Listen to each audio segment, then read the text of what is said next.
Hi all, welcome you all to one more session today of 10.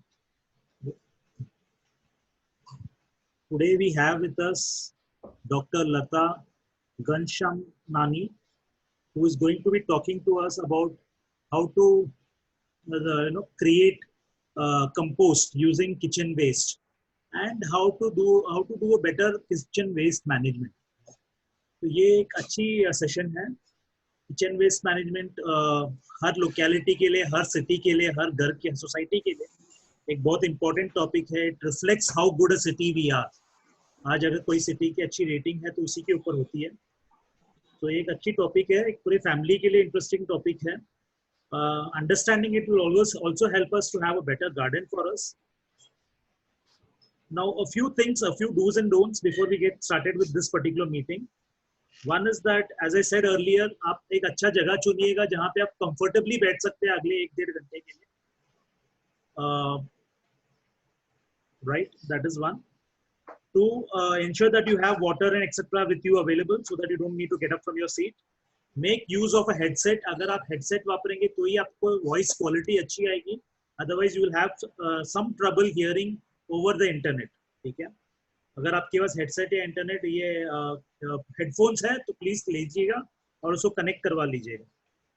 Lastly, अगर आपके पास कुछ सवाल है तो आप उसको चैट विंडो पे टाइप करिएगा. आपके पास आपके स्क्रीन में चैट विंडो है, इसके ऊपर आप टाइप करिएगा. अगर आपका कुछ I want very positive comments throughout the session so that we can keep the energy flowing. Right, काफी सारा मेहनत करके हम लोग आपके लिए सेशंस ले आ रहे हैं. हमारे साथ में दूसरे फाउंडेशंस भी ज्वाइन किए हैं. हम लोग सब मिलके आपके लिए सेशंस ले आ रहे हैं. तो आपकी पॉजिटिव एनर्जी आप रिफ्लेक्ट करिएगा ऑन द चैट विंडो. आप क्वेश्चंस पूछिएगा. The speaker will be definitely be happy to answer all your questions for the day. कुछ क्वेश्चंस अगर नहीं ले पाए तो we will take it later, we will share it with you over the email.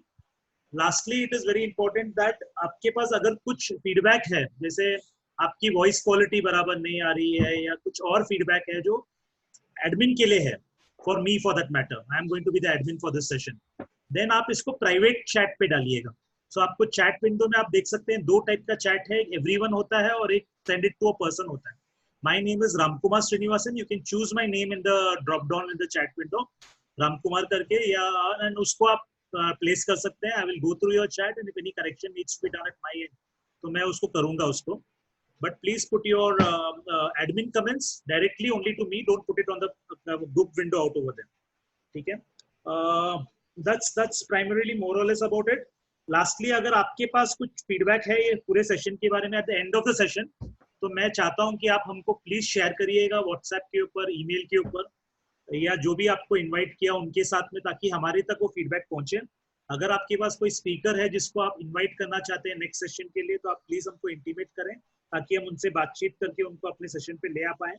और अगर आप कोई खुद का आपका कोई ग्रुप्स है जहाँ पे आप हमारे साथ जुड़ना चाहते हैं और उसको आगे लेना चाहते हैं, तो प्लीज हमके साथ get in touch with us and we will be definitely be able happy to partner with you all and do a joint session with you all also. Thank you so much. I hand over the session to our founder mister Deepak Kapoor, who is also going to play the role of the chairman today. हमारे जो chairman साहब हैं mister Rahul Amrute, he is not available today. So Deepak is going to play the role of the chairman today. Please welcome Deepak and let's get it going. Deepak, handing over to you. Thanks, Ram. Hi everyone, good morning to all. It's with great honor that I welcome you all to 10 the Entrepreneurs Network. Just today, I, Deepak Kapoor, will share the responsibility of chairman. In my task, I am ably supported by Manoj Tahiliani, the secretary, Manoj Patavle, the relations manager, Jagdish Punjabi has dual role as event head and treasurer, and social media by Ram Kumar. 10 the Entrepreneurs Network is a not-for-profit organization. The single-minded focus of 10 is to help entrepreneurs from different business fields to come together and succeed. To know more about, I now request Mangesh Patavle to share the Navy. Yes, Deepak. Yeah.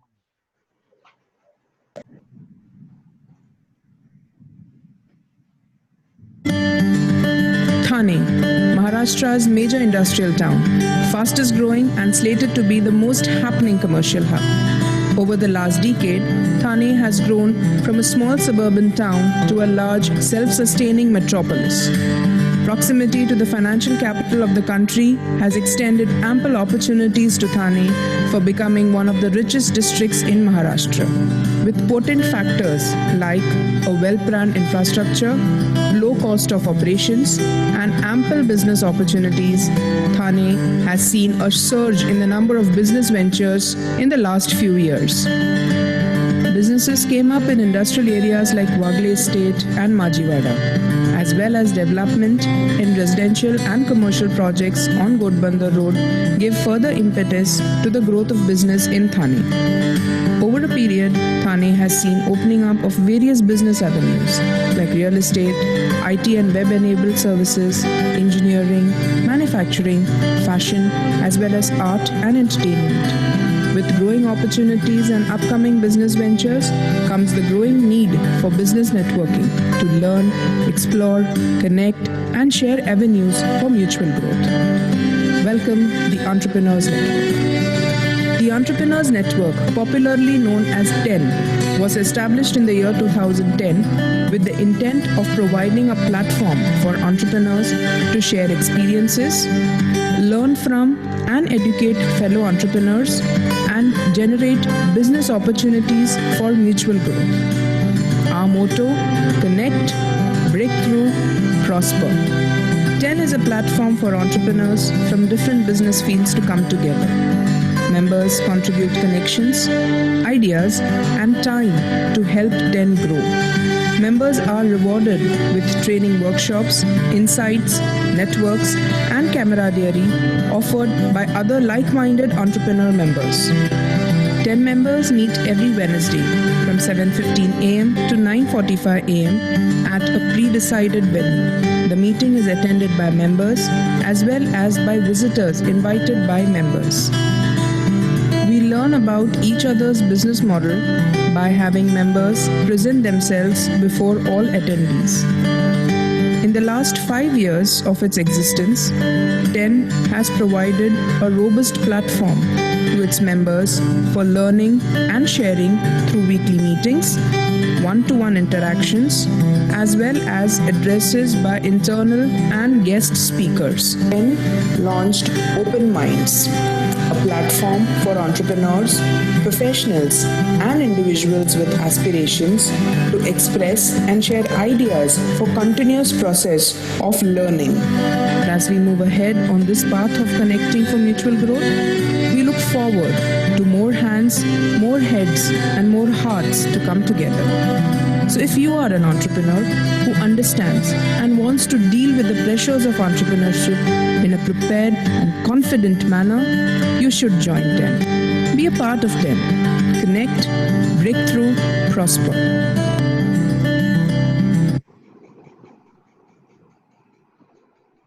Yeah, thanks, Mangesh.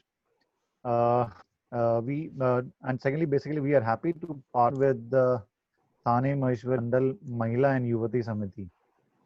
I now request the Secretary Sangeeta Mundra of the Mahila and Yuvati Samiti to a brief introduction about this. Hello everyone, जय श्री कृष्ण, जय महेश। थाना महेश्वरी महिला और युवती समिति की तरफ से मैं संगीता मुंद्रा आप सभी का हार्दिक स्वागत करती हूँ। लास्ट सैटरडे यानी 6 जून को ही हम सब ने organic urban home farming and gardening के प्रोग्राम में शामिल हुए थे। That was a very fantastic program which everybody has enjoyed it. आज हमारे लॉकडाउन सेशन की श्रृंखला को आगे बढ़ाते हुए कुछ नया हट के प्रोग्राम लेके आ रहे हैं, kitchen waste management and the art of composting, जो हम सब गृहिणियों को बहुत ही जरूरी और इम्पोर्टेंट है। इस प्रोजेक्ट के लिए मैं आभारी हूँ द एंटरप्रेन्योर नेटवर्क TEN को, जो इन्होंने हमको ये मौका दिया है इस अनोखे उपक्रम में सहभागी होने का और आप सभी के तक पहुंचने का। आशा है आप सब इसका अवश्य लाभ लेंगे। मैं राजीव जी मुंद्रा का तहे दिल से धन्यवाद करना चाहूंगी कि जिन्होंने खास तौर पे धन्यवाद करना चाहूंगी कि जिनकी वजह से हम यानी महिला एवं युवती समिति इनके साथ जुड़कर ये वेबिनार आप सब तक पहुंचा रहे हैं। आप सभी आज और साथ ही मैं आज के अपने वक्ता डॉक्टर लता घनश्यामनी का हार्दिक स्वागत करती हूँ। Thank you.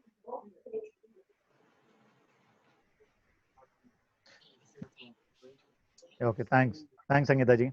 Thank you. Okay, now I hand over the stage to Manoj Tahiliani to introduce and welcome our esteemed speaker, Dr. Lata Ganchnani. Thank you, Deepak. Good morning, everyone. As a continuous series, once again, 10, the Entrepreneurs Network, along with Thane Maheshwari Mahila Yuti Samiti, is pleased to host another exciting session on Learn the Art of Composting and Kitchen Waste Management. Friends, composting is a form of waste disposal where organic waste decomposes naturally under oxygen-rich conditions. Today, on our live session, we will learn the ways of kitchen waste composting and making your own fertilizer for your balcony plants. It will help plant lovers, homemakers, students, and individuals who have passion for plantation and gardening. Commitment for our planet and belief in humanity is what we got to learn from a charming personality who's our speaker for today's session. She has been the face behind many successful programs such as SMILES, a road safety project, Plastic Free campaign, and Sakhi, a certified menstrual training program. So friends, please welcome co-owner at Senses Eye and ENT Hospital, Thane, and co-founder of R. Nisarg Foundation, Dr. Lata Ganchnani. Thank you, ma'am. I hand over to Lata Ganchnani, Dr. Lata Ganchnani. Hello.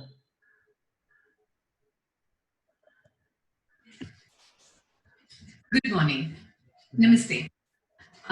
So 10 के सारे लोगों का मेरी तरफ से धन्यवाद कि मुझे बुलाया है आज आपने. आज का जो सब्जेक्ट हमारा है जो कचरा रिलेटेड है, वेस्ट रिलेटेड है, उसके बारे में थोड़ी सी मालूमात देना चाहूंगी. हम पहले किचन वेस्ट के पास जाने से पहले कचरा होता क्या है और उसकी मैनेजमेंट क्यों करनी जरूरी है, इसके बारे में छोटी सी वीडियो से बात समझने की कोशिश करेंगे.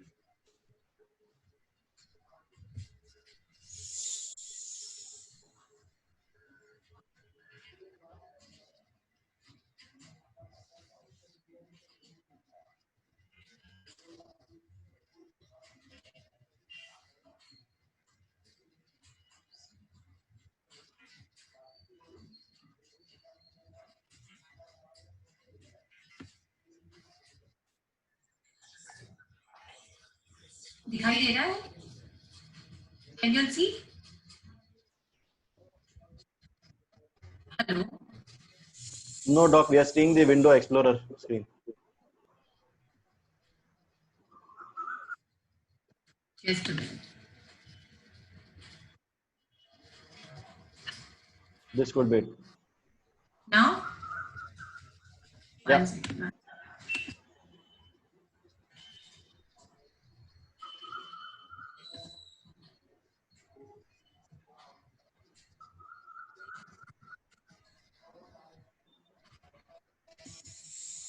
Can you see now? Is it playing? No audio. Yeah, it's playing. We see your desktop. You cannot see? Bangalore हो या हैदराबाद, मुंबई हो या दिल्ली या चेन्नई या कोलकाता, पूना हो या विशाखापट्टनम, हर बड़े शहर के आसपास कचरे के दैत्याकार पहाड़ उग चुके हैं.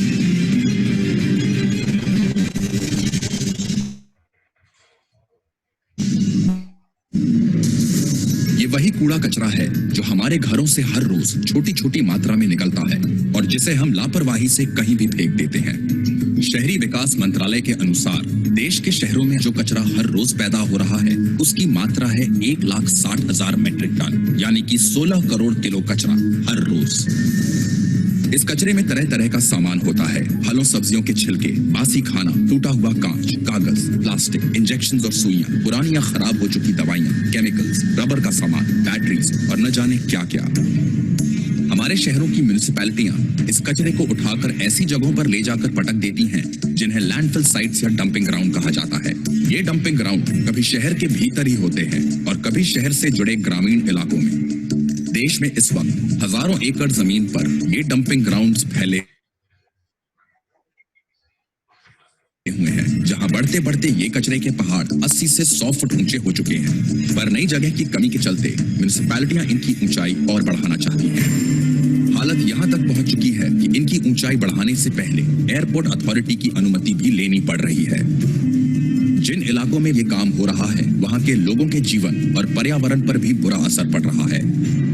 इस कचरे से जहां एक ओर ऐसी जहरीली गैसेस निकल रही हैं जिससे ये आग पकड़ लेता है, वहीं दूसरी ओर इस कचरे के सड़ने गलने से एक जहरीला पानी भी निकल रहा है जिसे लीचट कहा जाता है, जो आसपास के इलाकों में जमीनी पानी और खेती को बर्बाद कर रहा है। इसका असर उन इलाकों को तो बुरी तरह प्रभावित कर ही रहा है जहां ये तबाही मचाई जा रही है, पर साथ ही साथ ये अन्न, पानी और हवा के जरिए धीरे धीरे शहरों तक वापस आ रहा है।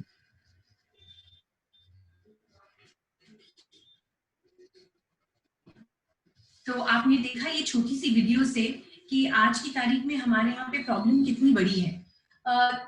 देखा जाए तो थाना जैसा जो शहर है जिसकी पॉपुलेशन 24 लाख है आज की तारीख में, रोज 900 मीट्रिक टन कचरा निकलता है शहर से। ये 900 मीट्रिक टन कचरा आपके नियर बाय डंपिंग यार्ड में चला जाता है। अब ये जो 900 मीट्रिक टन है इसके अगर हम थोड़ी थोड़ी टुकड़े करते जाएं तो मेरे घर से, मेरे परिवार से, मेरी बिल्डिंग से कितना कचरा निकलता है इसका मैं थोड़ा अंदाजा देना चाहूंगी। तो मेरा परिवार में 4 लोग हैं, मेरे परिवार के 4 लोग जो रहते हैं उसमें से जो कचरा निकलता है तकरीबन गीला कचरा, सूखा कचरा और जो तीसरा किस्म का कचरा है वो तीनों मिला के अगर हम 100% पकड़ते हैं तो उसमें से 60 to 70% कचरा गीला कचरा होता है। गीला कचरे का अर्थ है आपके पकाते वक्त आप जो छिलके निकालते हैं, फ्रूट की पील्स निकालते हैं, या पका हुआ सब्जी है जो खराब हो चुका है, या नॉनवेज की आइटम है या डेयरी की आइटम है, जो ये सारा कचरा गीला कचरा है। गीला कचरा सिंपल टर्म में बोला जाए तो जो निसर्ग से आपने लिया है और यूज किया है उसको जब आप फेंकते हैं उसको हम गीला कचरा बोलते हैं। गीला कचरा वो कचरा है जिसे वापस हम निसर्ग में ला सकते हैं किसी न किसी तरीके से। आज हम वही सीखेंगे कि गीले कचरे को हम अपने पास वापस कैसे बुला सकते हैं। डंपिंग यार्ड में लीचट बने, प्रदूषण करे, आपकी जमीन का प्रदूषण करे या हवा का प्रदूषण ना हो, उसके लिए आप ये आसानी से 60 to 70% आपका गीला कचरा आप घर के लेवल पे ही सॉल्व कर सकते हैं। जो बचा दूसरा कचरा है पेपर, प्लास्टिक, मेटल मतलब कैन और ग्लास, कांच। ये 4 चीज जो घर पे आपकी निकलती है पैकेजिंग के तरीके से, या डब्बा खरीदा है आपने या जूस की बोतल खरीदी है, दही का डब्बा खरीदा है, ये सारा आपका प्लास्टिक, पेपर या पुट्ठा या कैन या मेटल में आता है। अब ये यूज होने के बाद में ये जो कचरा है इसे हम ड्राई वेस्ट कहते हैं, और ड्राई वेस्ट तकरीबन 30 to 20% मान हर एक घर के लेवल में। और तीसरा जो कचरा निकलता है जिसे हम बोलते हैं घरगुती कचरा या फिर डोमेस्टिक हजार्डस वेस्ट, इसे हम बोलेंगे बाल, जो आप झाड़ू मारते हैं उसमें से कूड़ा कचरा, नाखून, घर पे महिलाएं रहती हैं तो सैनिटरी पैड, घर पे छोटे बच्चे हैं तो डायपर, घर पे बूढ़े बुजुर्ग हैं तो टैबलेट की स्ट्रिप्स, इंसुलिन ले रहे हैं तो सिरिंजेस, नीडल, ये सारा जो किस्म का कचरा थोड़ा बहुत है 10 to 5% जो आती है उसे हम कहते हैं डोमेस्टिक हजार्डस वेस्ट। तो हर एक घर से 3 किस्म की कचरा निकलती है। अब आप बोलेंगे कि ये कचरे की इतनी सारी आपने क्यों वैरायटी की है? ये तीनों कचरे को हम अलग अलग क्यों करते हैं? क्योंकि हर एक कचरे का एंड रिजल्ट मतलब एंड तरीके से इसको जो हम सही जगह पे पहुंचाना चाहेंगे वो अलग अलग है। पहला जो कचरा होता है जो गीला कचरा बोला जाता है, चूंकि निसर्ग से आया गया है, इसे हम निसर्ग में या तो खाद बना के दे सकते हैं या बायो एंजाइम बना के दे सकते हैं। तो ये हुआ आपका गीला कचरे का रीसाइक्लिंग। और दूसरा है सूखा कचरा। सूखा कचरा आप अपने नजदीकी कबाड़ी वाले को, आपके घर जो मेड है उसको, आप खुद न्यूज़पेपर बेचते हैं, डब्बा बाटली जो रखते हैं आप, उसको आप बेच सकते हैं। ये सब रीसाइक्लिंग के लिए जाता है। तो सूखा कचरा आपका अगर अलग होता है तो वो सारा रिसाइक्लिंग के लिए जाएगा। और जो तीसरा कचरा है जिसकी प्रमाण बहुत कम है वो आपको सैडली कुछ नहीं कर सकते, उसे आपको घंटा गाड़ी को देना पड़ेगा और वो डंपिंग यार्ड में जाएगा। मैं 10 से रिक्वेस्ट करूंगी कि ये जो तीसरा कचरा है जिसमें हम बोलते हैं sanitary pad, diaper, injection, syringes, gloves, ये सब निकलने वाली है, जिसका आप रिसाइकलिंग नहीं कर सकते, जिसका आप कंपोस्टिंग नहीं कर सकते, उसको कैसे कम किया जा सकता है इसकी थोड़ी बहुत जानकारी अगर हो सके तो हम अगले सेशन में लेंगे। तो आज की तारीख में 3 कचरा है। तीसरे में से जो पहला कचरा है गीला कचरा, उसके बारे में आज आपको मैं मालूमात दूंगी। उस तरफ जाने से पहले मैं 2-3 चीजें आपको बताना चाहूंगी जो भारत सरकार ने हमारे पे मैंडेटरी की है, मतलब बंधन कारक है। तो 3 लेवल सेग्रीगेशन जिसे बोला जाता है, 3 टुकड़ों में आपके कचरे को अलग करना, ये बंधन कारक है। 2016 में solid waste management, municipal solid waste management के रूल्स निकाले गए थे जो मिनिस्ट्री ऑफ एनवायरनमेंट निकालती है दिल्ली से। ये रूल्स अलग अलग निकलती है हर एक कचरे के लिए। तो पहला जो हमारा कचरा था म्युनिसिपल सॉलिड वेस्ट, ये रूल में आता है 2016 के। 2016 के रूल्स में ये कहा गया है कि लोकल अर्बन बॉडी जो होती है कॉर्पोरेशन, जैसे थाने म्युनिसिपल कॉर्पोरेशन, इनके कर्मचारी ने नागरिकों को समझाना है कि किस तरीके से तीनों कचरों का अलग विघटन करना है और उसे किस तरीके से किसे देना है। इसमें और एक लॉ ये आती है कि जो भी घर संकुलन है, मतलब जो भी सोसाइटीज हैं जिसमें 100 kg से ज्यादा गीला कचरा निकलता है, उनको ये गीला कचरा अपने घर के लेवल पे ही कंपोस्ट करना है। वो घंटा गाड़ी में नहीं दे सकते और वो आपको अपने लेवल पे मैनेज करना is as a rule mandatory. अब ये जो रूल मानी नहीं जाती, इसमें जो तकलीफ है वो आगे की बातें हैं, पर आप अपने घर पे अपने लेवल पे ये गीला कचरा को मैनेज कर सकते हैं। ये गवर्नमेंट जानती है और इसलिए वो आपसे ये अपेक्षा रखती है कि आप ये कचरा अपने लेवल पे सॉल्व करें। अब हो गए बल्क जनरेटर, जो 100 किलो से ज्यादा मार्केट है, भाजी मार्केट है या होटल है, कचरा निकलता है और उसकी व्यवस्थापन अलग तरीके से होती है जिसकी गाइडलाइंस गवर्नमेंट ने दिए हैं। तो अभी जो सोसाइटी लेवल में हमको सेग्रीगेशन करना है, या तो आप अपने फ्लैट के लिए कर सकते हैं या आप इकट्ठे होके अपने सोसाइटी के लिए कर सकते हैं, आपके गार्डन के लिए कर सकते हैं। गार्डन का जो वेस्ट आता है, जो पत्ता झाड़ पत्ते जो होते हैं, उनके जो पत्ते झड़ते हैं, उसका भी कंपोस्टिंग हुआ जा सकता है और वो आपको अपने कंपाउंड में आपके सोसाइटी लेवल पे करना भी मैंडेटरी है। तो आज आपने ये सेशन मेरा जो अटेंड कर रहे हैं, ये आप अपनी ग्रीन सोल, मतलब आप चाहते हैं कि कुछ अच्छा करें इसलिए कर रहे हैं, पर मैं आपको ये भी बोलना चाहूंगी कि आपकी जिम्मेदारी भी है, क्योंकि my waste my responsibility is the right now logo in the sense, sorry tagline slogan. कहने का ये मतलब है आपने कचरा बनाया है तो आपकी जिम्मेदारी है कि आप इसको बराबर जगह से भेजा जाए। बिफोर हम आगे जाए, गीले कचरे के बारे में थोड़ी सी बातें समझने की कोशिश करते हैं। मेरे परिवार में 4 लोग हैं, तो अंदाजा 500 ग्राम से लेके 500 ग्राम तक का गीला कचरा मेरे घर पे आना हो सकता है 3 बार के खाने के टाइम पे। सवेरे का खाना, दोपहर का खाना और रात का जो खाना बनता है उसके टाइम पे जो निकलती है कचरा, अराउंड 500 ग्राम होनी चाहिए।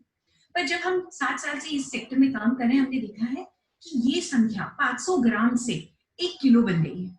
अब इतना हम गीला कचरा कैसे फेंक रहे हैं, इसके बारे में समझदारी तब आती है जब आप ये कचरे को अलग अलग करने लगते हैं।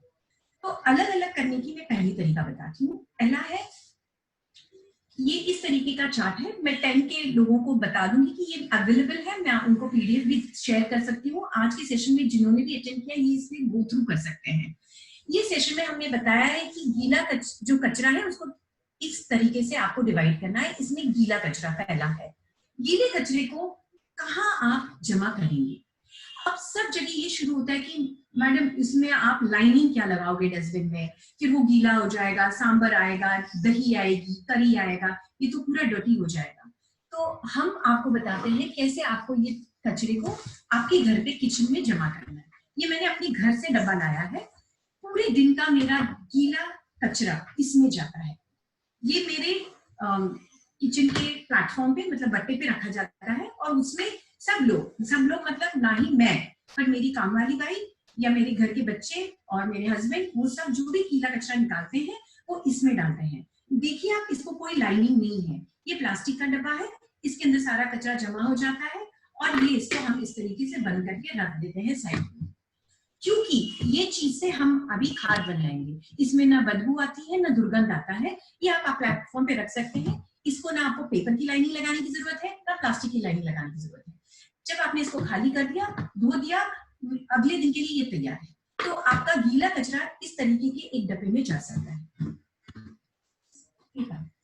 सूखा कचरा, चूंकि सूखा कचरा बहुत ज्यादा होता है वॉल्यूम में, तो हम इस किस्म का बैग बोलते हैं। ये देखिए, ये 40-30 रुपए का बैग है। एक बैग मेरे पास 3 साल से चल रहा है। इस बैग में मैं अपना सूखा कचरा डालती हूँ, मतलब दही का जो आता है डब्बा, उसको धो के, दूध की थैली, जूस का bottle, glass bottle, ketchup bottle, जो भी पैकेजिंग का बॉटल है, अमेज़न से आपने कोई सामान खरीदा है, कार्टन है, वो सब इसमें जाता है। और पिज्जा, वो सब जाएगा। अभी वो मैंने आपको क्यों ये बैग कहा है, क्योंकि अगर आप छोटी डस्टबिन लेंगे, जैसे कि ऐसे वाली, इसमें ये सारा सामान नहीं जाएगा। तो ये जो बड़े मुंह की बैग होती है, ये बहुत कन्वीनियंटली आप इसमें डाल सकते हैं और ये साइड में आप रख सकते हैं, ना इसमें दुर्गंध आएगी, ना कुछ स्मेल आएगा। ये बैग आप हफ्ते में 2 दिन 2 बार या हफ्ते में 1 बार आप अपने सफाई कर्मचारी को दे सकते हैं या कबाड़ी वाले को दे सकते हैं।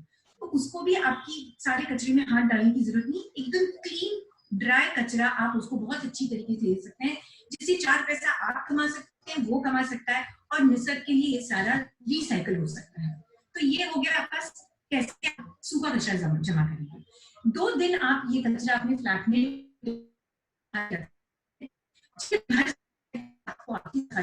कर्मचारी को देना है।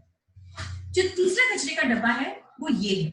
इसमें आप अपने झाड़ू, कटका, बाल, नेल्स, डाइपर्स, सैनिटरी नैपकिन अलग से दे सकते हैं। अगर आप ये एक कलर कोड का रखेंगे, लाल जैसे रखेंगे, तो आपकी जो सफाई कर्मचारी है वो जानती है कि इसमें जो कचरा है वो उसके लिए धोखादायक होता है, इसीलिए वो उसको हैंडल बराबर करेगी, सेफली करेगी, ग्लव्स पहनेगी, सही तरीके से उसको वो जो घंटा गाड़ी आती है उसको दे सकती है।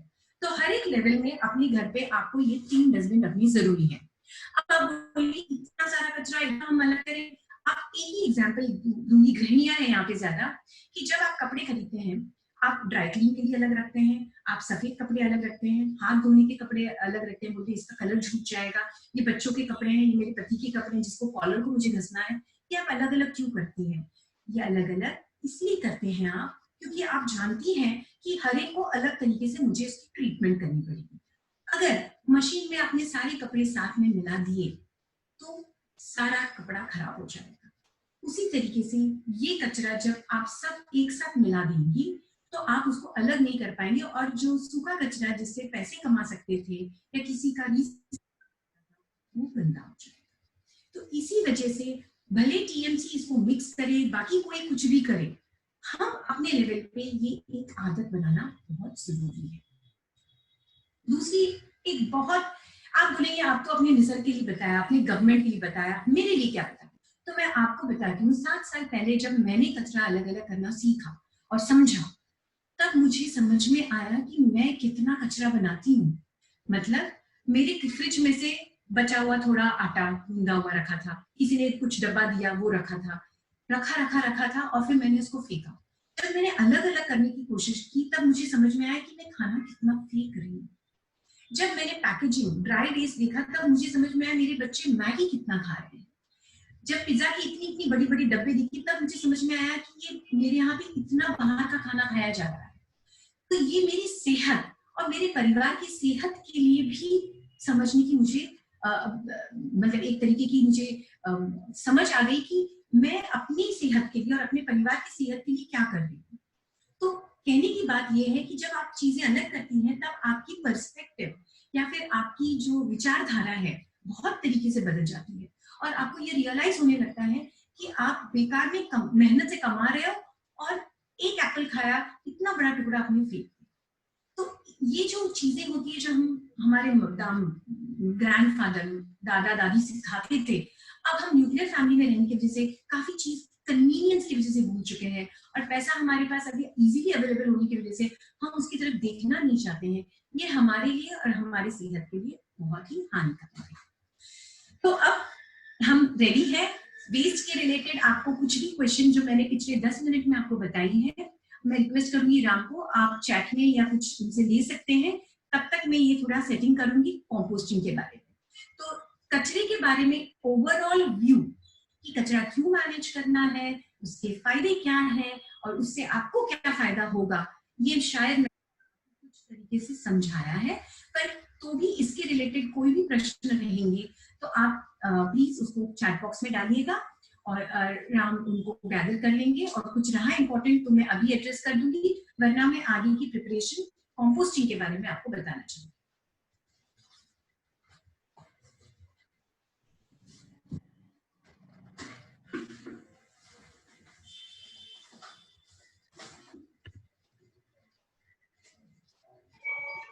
Ram, unmute yourself. Yeah, there are no questions right now, ma'am. सिर्फ आप थोड़ा स्लो बोलिएगा, क्योंकि इंटरनेट के ऊपर बोलने की वजह से समटाइम्स ऑडियो का ड्रॉप होता है पार्टिसिपेंट्स के लिए, तो थोड़ा फास्ट रहते हैं तो they are not able to pick it. Sure. There is one question from one participant. Can you brief again about the 3 different things which will go into 3 different types of buckets there? Okay. Oh, I think we can share the chart. We can share the chart. Yes. मैं आपको वापस बताना चाहूंगी, ये हमारा 3 level segregation का chart है। गीला कचरा, सूखा कचरा, रिजेक्ट कचरा और इलेक्ट्रॉनिक कचरा। गीला कचरे में आपके घर में निकला हुआ भाजी, मतलब सब्जी के छिलके, फ्रूट के पील्स, ब्रेड, चपाती, इडली, चाय पत्ती, पिज्जा, बचा हुआ। मैं नहीं चाहती कि आप खाना फेंके, पर अगर घर पे बचा है खाना तो वो खाने की मैं आपको डिस्क्रिप्शन दे रही हूँ। ये सारा गीला कचरा है। डेयरी प्रोडक्ट, नॉन वेज, फूल भगवान पे चढ़ाए जाते हैं तो बचे हुए फूल, पत्ती, चाय की पत्ती, कॉफी के सीड्स, कलिंगर, fruit, non veg, dairy product, सब कुछ जो आपने निसर्ग से लिया है वो गीला कचरा है। ये आपके गीले कचरे में है। अब कंपोस्टिंग शुरू करने से पहले मैं आपको बताना चाहूंगी कि ये गीले कचरे में कौन सा कचरा नहीं लेना है। आप नारियल 2 किस्म के आते हैं, एक सूखा नारियल आता है और एक आता है पानी वाला टेंडर कोकोनट। जो टेंडर कोकोनट होता है वो भी गीला कचरा है, पर वो इतना मोटा और इतना कड़क है कि वो आप घर के लेवल पे कंपोस्टिंग नहीं कर सकते। तो वो वाला कचरा आपको अपने गीले कचरे में नहीं डालना है।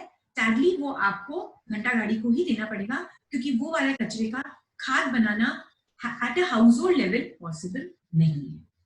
दूसरा कचरा है आपका कॉर्न भुट्टा। भुट्टा जो खाते हैं, बरसात शुरू हो गई है तो काफी घर पे कॉर्न आएगी। वो वाला जो भुट्टा होता है वो भी काफी कड़क रहता है और उसको कंपोस्ट किया जा सकता है, पर आपके घर के लेवल पे आप उसको नहीं कर पाएंगे। इसीलिए उसको भी आप अपने घंटा गाड़ी के लिए देना पड़ेगा। अब ये हुई वो वाली कचरा जो गीला कचरा है, जिसका खाद बन सकता था पर आप घर के लेवल पे नहीं बना सकते, तो ये आप तीसरे लेवल के कचरे में डाल सकती है। तीसरा लेवल का कचरा बताने के लिए, झाड़ू मारते हैं तब बाल निकलते हैं, नील्स निकलते हैं, डायपर है, सैनिटरी नैपकिन्स हैं, मेडिसिन की स्ट्रिप्स हैं, आपके एक कोई घर पे ड्रेसिंग हुई है, बैंडेज निकल रहे हैं या फिर इंजेक्शन दिया है, ये सारी चीजें ये घातक कचरा है। इसे कहा जाता है डोमेस्टिक हजारस वेस्ट, और इसे आपको लाल कलर के बिन में अलग से आपकी सफाई कर्मचारी को देना चाहिए। तीसरा जो है सूखा कचरा है। सूखे कचरे में paper, plastic, metal and glass, 4, ये 4 चीजें आती हैं, और इलेक्ट्रॉनिक भी डाल सकती हैं आप। इलेक्ट्रॉनिक कचरे में क्वांटिटी, मात्रा कम होने की वजह से आप अपने अलग से आप अपने घर पे रख सकते हैं, या जो सफाई कर्मचारी है उसको बोल सकते हैं कि ये इलेक्ट्रॉनिक आप जमा करो। इलेक्ट्रॉनिक में battery, cell, tubelight, wires, mobile, computer gadget, ये सारी आपकी इलेक्ट्रॉनिक वेस्ट है, ई वेस्ट है। तो ई वेस्ट और ड्राई वेस्ट रिसाइकल हो सकती है, इस पे पैसे मिलते हैं। गीला कचरा खाद बन सकता है, और जो घातक कचरा है उसे हमें कम करना है, और कम करके हमें उसे सही तरीके से सफाई कर्मचारी का हित में, उसको कोई हेल्थ प्रॉब्लम ना हो, ये सोचते हुए घंटा गाड़ी को ही देना आज की तारीख में उपाय है। Am I clear? Yes.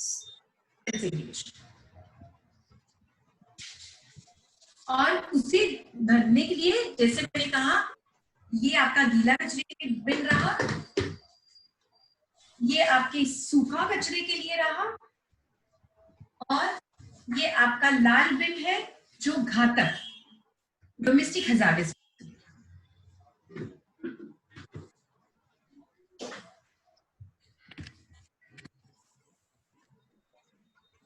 अभी मैं आपको बताना चाहूंगी कि आज मैंने आपके लिए सारी चीजें लाई हैं लाइव दिखाने के लिए।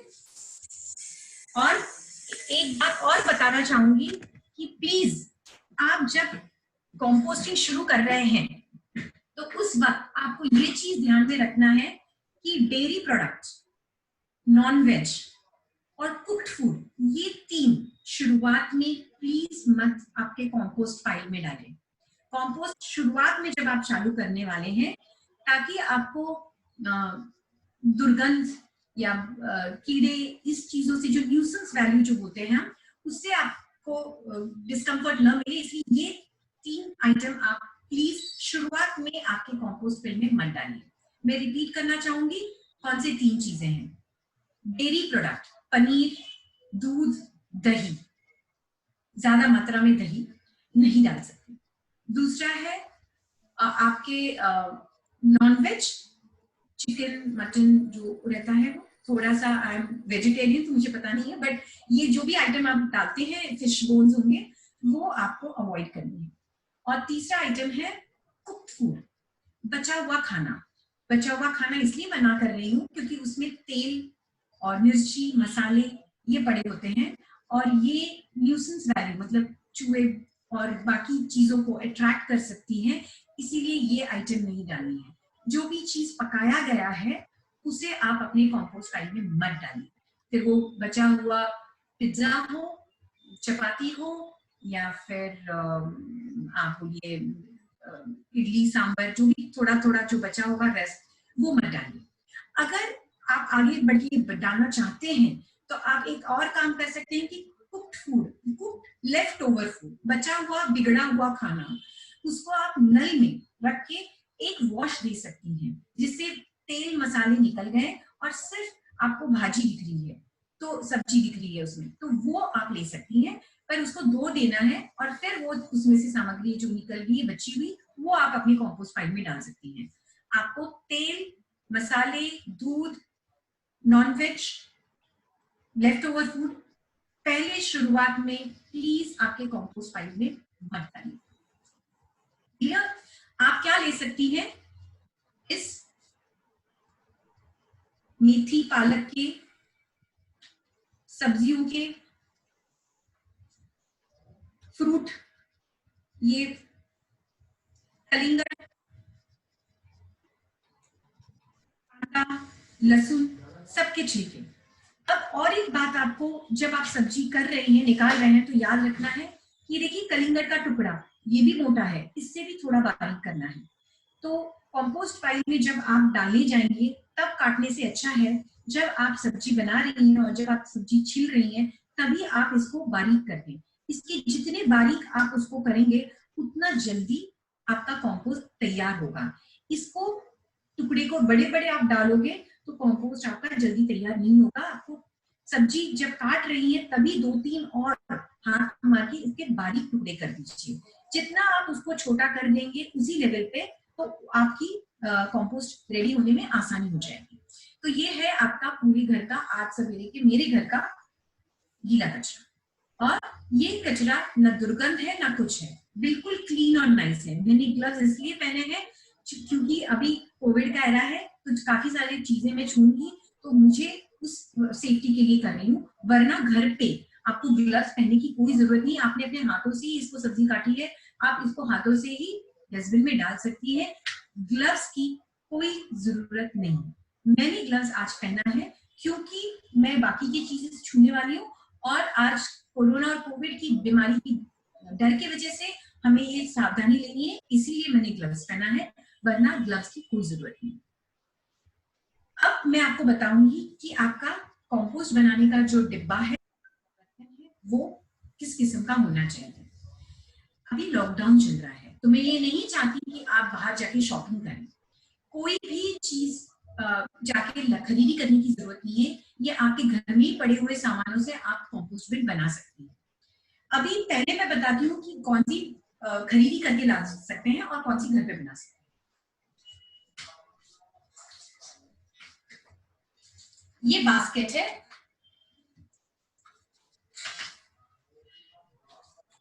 हैंडल के साथ है, इसको एक लिड है, और अगर आप देखेंगे नजदीक से तो इसमें एक जाली लगाई गई है, ठीक है, ऊपर भी है नीचे भी है, क्योंकि इसमें काफी छेद है इसीलिए ये जाली लगाई गई है। इस किस्म की बिन या कंपोस्ट पाइप आप बना सकते हैं घर पे या लाके रख सकते हैं। ये नहीं है आपके पास तो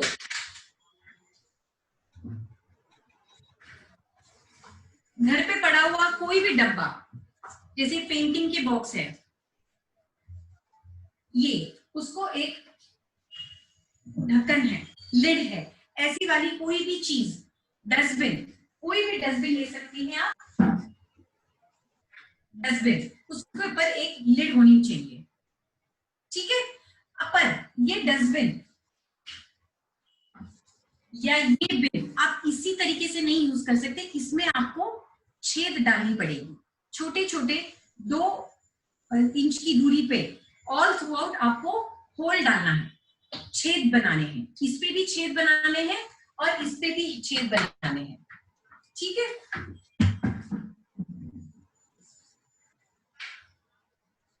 जो भी आपका बिन रहेगा उसके नीचे रखने के लिए प्लेट होनी चाहिए, क्योंकि इसमें से जो पानी गिरेगी वो ये प्लेट में जमा होगा, और ये जो पानी जमा होगा ये भी काफी न्यूट्रिएंट है, तो आपको इस तरीके से, ताकि गंदगी ना हो, पानी निकले नहीं, इसलिए उसके नीचे एक प्लेट रखनी है, जो आप कुंडे के नीचे रखती हैं, पॉट्स, फ्लावर पॉट के नीचे वो भी रख सकती हैं। तो ये हो गए डिफरेंट किस्म के डब्बे जो आप कंपोस्टिंग के लिए यूज कर सकते हैं। कंपोस्टिंग के बारे में आगे बताने से पहले मैं आपको बताना चाहूंगी कि आज कंपोस्टिंग क्या क्या किस्म की बनती है। Composting, vermi composting, bio composting.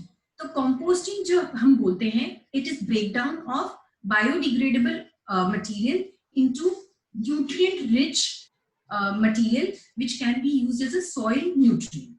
कहने का मतलब आपका भाजी को हम निसर्ग की तौर पे कोई कीड़ों जंताणु से उसको हम बारीक करेंगे, उसका पाउडर बनाएंगे और वो खाद बोल के हम झाड़ों में यूज करेंगे। कंपोस्टिंग बेसिकली 2 किस्म के होते हैं, एक होता है विथ एयर, हवा के साथ, दूसरा विदाउट एयर, हवा के बिना। हवा में ऑक्सीजन हमारे लिए कंपोस्टिंग के लिए मदद वाली होती है, तो हम इसलिए बोलते हैं 2 process, aerobic composting and anaerobic composting. Aerobic composting का मतलब है हम हवा का इस्तेमाल करके खाद बनाएंगे। आज हम यहाँ पे आज के दिन में हम एरोबिक कंपोस्टिंग सीखने वाले हैं। अब एरोबिक कंपोस्टिंग में भी 2 तरीके हैं, एक है वर्मी कंपोस्टिंग, वर्मी कंपोस्टिंग जिसमें हम अर्थवर्म यूज करेंगे, वर्म, और दूसरा है बायो कंपोस्टिंग जिसमें हम बायो कल्चर यूज करेंगे। अब वर्मी कंपोस्टिंग के बारे में 2 चीजें बताना चाहूंगी। वर्मी कंपोस्टिंग आज की तारीख में सबसे बेस्ट टाइप ऑफ कंपोस्ट देता है, सबसे अच्छा खाद वर्मी कंपोस्टिंग से बनता है। दूसरी बात, ये टोटली ऑर्गेनिक बनता है। तीसरी बात, ये अर्थवर्म बनाता है, जो गांडुल बोलते हैं हम, उसका बायोलॉजिकल नेम है एसिडा। ये वाली अर्थवर्म या रेड अर्थवर्म, इससे हम खाद बनाते हैं। वर्मी कंपोस्टिंग घर के लेवल में करने के लिए मैं सलाह नहीं दूंगी, क्योंकि वर्मी कंपोस्टिंग करते वक्त हमें बहुत सारी चीजों का ध्यान देना पड़ेगा, जैसे कि टेम्परेचर, तापमान, आपके कंपोस्ट फाइल का तापमान, दूसरा पीएच, उसका एसिडिक है या अल्कली है, ये पीएच मेंटेन करना, और तीसरा, चूंकि ये जीवाणु है, अगर ये बराबर से नहीं मल्टीप्लाई हुए या इन्हें बराबर नहीं मिला तो ये प्रोसेस फेल होने के चांसेस ज्यादा होते हैं। इसीलिए वर्मी कंपोस्टिंग घर के लेवल पे मेरी सलाह शुरुआत में है कि मत करिए जब तक आपको बेसिक कंपोस्टिंग का आइडिया नहीं आता। वर्मी कंपोस्टिंग आप अपनी गार्डन के लिए कर सकती हैं, जैसे पत्ते जो झड़े हुए पत्ते हैं वो वाली चीजों को आप इजीली अर्थवर्म से कंपोस्ट कर सकते हैं। घर का अगर गलती से किसी ने पका हुआ खाना डाल दिया उसमें तो गड़बड़ हो जाएगी, अर्थवर्म मर जाएंगे। इसी वजह से गार्डन में आपके बगीचे हैं या आप कोई फार्म हाउस में रहते हैं तो आपका जो गार्डन है वहां पे आप इजीली वर्मी कंपोस्टिंग कर सकते हैं। तो वर्मी कंपोस्टिंग आज की तारीख में इस सेशन के स्कोप में नहीं है, तो मेरे पास हमारा आर निसर का यूट्यूब चैनल है, उसमें vermicomposting related YouTube link दी गई है। आपको अगर इंटरेस्ट है वर्मी कंपोस्टिंग का तो जरूर आप उसमें जाके लॉग इन करके देख सकते हैं। ये हुआ वर्मी कंपोस्टिंग। आज मैं जो बायो कंपोस्टिंग बता रही हूँ वो प्योरली कल्चर से यूज करके हम खाद बनाने की कोशिश करेंगे। वर्मी कंपोस्टिंग कम से कम 2.5 to 3 months लगता है, 3 महीना लग जाता है खाद बनाने के लिए, क्योंकि ये जो अर्थवर्म है ये आपका कचरा खाएंगे और वो खाद बनाएंगे। पर बायो कल्चर या बायो कंपोस्टिंग से जो हम खाद बनाते हैं वो 21 to 30 डेज में बन जाता है। ये ड्यूरेशन समझना जरूरी इसलिए है क्योंकि जब हम डस्टबिन खरीदेंगे तो आपकी डस्टबिन की कैपेसिटी आपके फैमिली मेंबर्स और आपके निकलने वाले कचरे के रिलेटेड होना चाहिए। इतने छोटे से मेरी कंपोस्ट फाइल नहीं हो सकती। अगर मुझे पूरे घर का कचरा हर दिन का डालना है तो आप उस मात्रा का या उस साइज का डब्बा लीजिए जिसमें आपको मालूम है कि 30 दिन तक इसमें आप खाना डाल सकते हैं, मतलब जो बना हुआ कचरा है उसमें बैठ सकता है, उसकी कैपेसिटी उतनी होनी चाहिए। और उसी टाइप में आपको 2 लेना पड़ेगा, 2 डब्बे लेने पड़ेंगे क्योंकि वेटिंग पीरियड होता है। आज मैंने भरा, 30 दिन तक मैं भरती गई, 30 दिन खत्म हो गए, डब्बा भर गया है तो मैं उसे उधर छोड़ के दूसरे डब्बे में फिर से शुरू करूंगी और जब तक ये भर नहीं जाता तब तक ये रेडी हो जाएगा आपका खाद। तो कहने का मतलब जब आप खाद बनाने का प्रक्रिया शुरू करेंगे आपको ये याद रखना है कि आपको एक दूसरा दिन भी लगेगा, शायद 20 दिन में, शायद 30 दिन में, शायद 15 दिन, आपके घर से निकलने वाले कचरे के क्वांटिटी के बेसिस। ठीक है, तो अब शुरू करते हैं। ये बिल में हम आपको बताएंगे कि आपको क्या क्या चीजें लेके रेडी रखनी है। ये आपका है गीला कचरा, दूसरा थोड़े से पत्ते, सूखे पत्ते, मिट्टी, मड, और ये है आपका कार्डबोर्ड के पेपर के टुकड़े। मैंने कार्डबोर्ड के पेपर के टुकड़े इसलिए बताए क्योंकि अभी बारिश शुरू हो गई है तो शायद आपको सूखा कचरा या सूखे पत्ते नहीं मिलेंगे, पर मिल गए तो बहुत अच्छी बात है क्योंकि ये बहुत ही ज्यादा इसमें ब्राउन बोलते हैं हम इसे, इसमें कार्बन कंटेंट बहुत है। सो खाद में nitrogen, potassium and phosphorus and carbon, इसकी मात्रा सही प्रमाण में होनी चाहिए ताकि वो खाद झाड़ों के लिए बराबर तरीके से इस्तेमाल हो।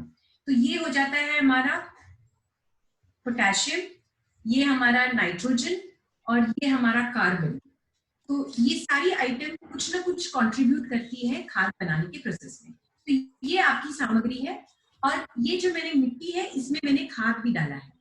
तो ये हमारा कल्चर है, बायो कल्चर।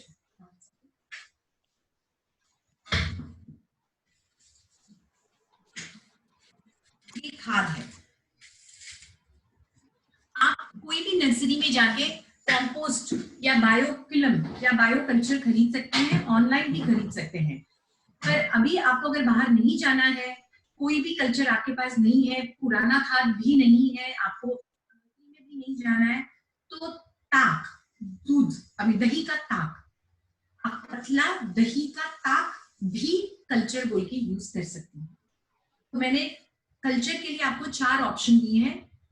पुराना बना हुआ खाद, वर्मी कंपोस्ट, बायोक्यूलम बोल के बायो कल्चर ऑनलाइन मिलता है, वो कोकोपीट, और चौथा कुछ भी नहीं हो तो 2 से 3 चम्मच ताक, खट्टी दही का ताक, ये भी कल्चर बोल के आप यूज कर सकते हैं। तो ये कोई भी आइटम आसानी से कोई ना कुछ जरूर आपको मिल जाएगा घर पे। तो ये आपका कल्चर मीडिया हो गया। तो आपका कचरा हो गया, आपका बेस हो गया और आपका कल्चर भी रेडी हो गया। और चौथी जो चीज है वो हवा। वो इसीलिए आपका बिल एरेटेड होना चाहिए। मैंने कोई एक चैट में पूछा कि लिड पे भी होल होना चाहिए क्या? हाँ, लिड पे भी होल होना चाहिए, बेस पे भी होल होना चाहिए और साइड में भी होल होना चाहिए, क्योंकि हमें चाहिए कि हवा उसमें आसानी से फैले। वेंटिलेटेड होना चाहिए आपका पिट। अगर आपका कंपोस्ट पिट वेंटिलेटेड या हवादार नहीं रहा तो उसमें दुर्गंध, बदबू और कीड़े मकोड़े बनने की चांसेस ज्यादा है। इसलिए हवा फैलना जितना आपको ओपननेस रखना जरूरी है। आइए अभी समझते हैं कैसे आपका बिल लाइनिंग करनी है। इसलिए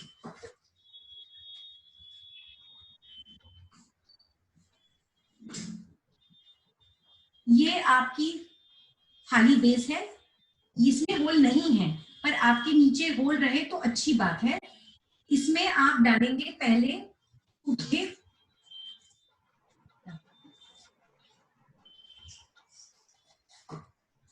पूरा बेस बनाएंगे पुट्ठों का, न्यूज़पेपर का।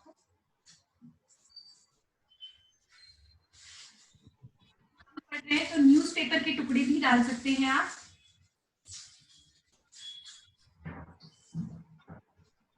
इस तरीके से अब इसमें डालेंगे आप थोड़े से पत्ते,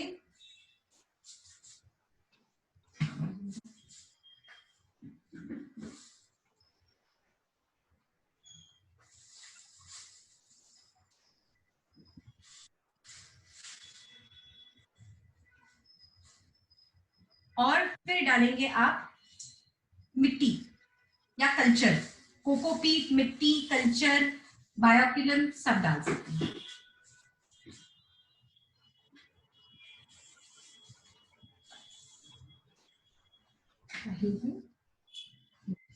अब इसमें आप लेयर कर सकते हैं आपका पूरा घर का आज का निकला हुआ कचरा।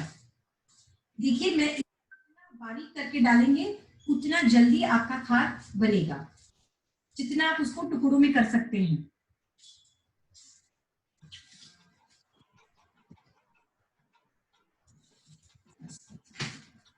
अब वापस आप इसमें खाद